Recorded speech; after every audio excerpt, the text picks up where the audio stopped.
All right, look, we're gonna talk about preliminary frames. When you think about escaping from side control, one of the best things you can do is escape early, like in the transition of the pass, rather than let him settle his weight. So our first example, or our first lesson in this topic is going to be about killing the knee cut. So watch this real quick. So pretty much when he's knee cutting, if I can get my hand on the same side that he's cutting, so he's cutting across my right side, I want to have my right hand in his bicep. That's what I'm trying to do. So like as he cuts, like I want to make sure this happens, that I'm chopping into him. He's going to cut, his first reaction is going to go to Kesa, right? Now, right here I have an opportunity to reverse the position. So if we go back real quick, I'm going to show you. It's like as he's cutting, I'm already going to start my counter. So here I'm in a tight ball, he's starting to cut, grip, frame, as his hip clears my hip, run around. Look at his hip, he's already off base, he dropped. I sit up, I counter. Now look, this is one of my earliest responses to this.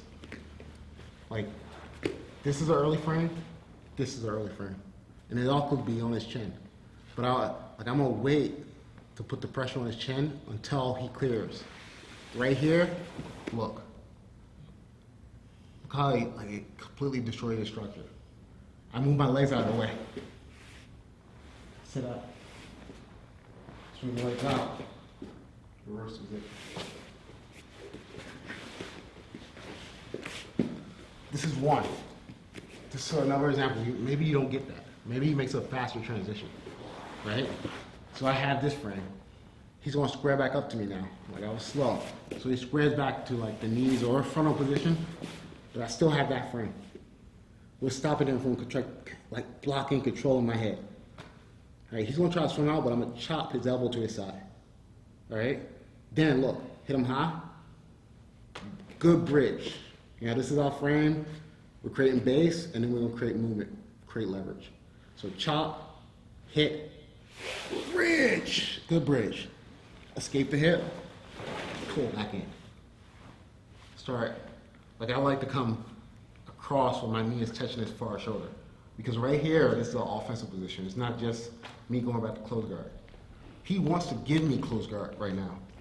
Because if he doesn't, look, chop, close, stand, and look. All I'm gonna do is start turning.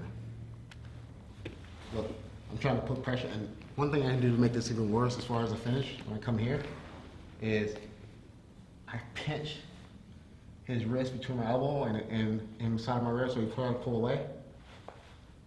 Like I want him to try to pull away because it's gonna give me more range, like more extension on the arm. Then to make this tighter, I put my hand right on his elbow. Then I close my knees. And then look, I'm gonna do a oblique crunch. The more I do the more I get this knee close to his shoulder, the more I pinch. He tries to move away. The easier it is for me to finish. Now, the lesson from this is think about the pass. Like what element of the pass is being used on you can be attacked early. Right now I'm establishing early frames and trying to catch him in the transition, like before he settles, before he stabilizes. And if I can do that consistently, man, side control becomes an easy thing to deal with.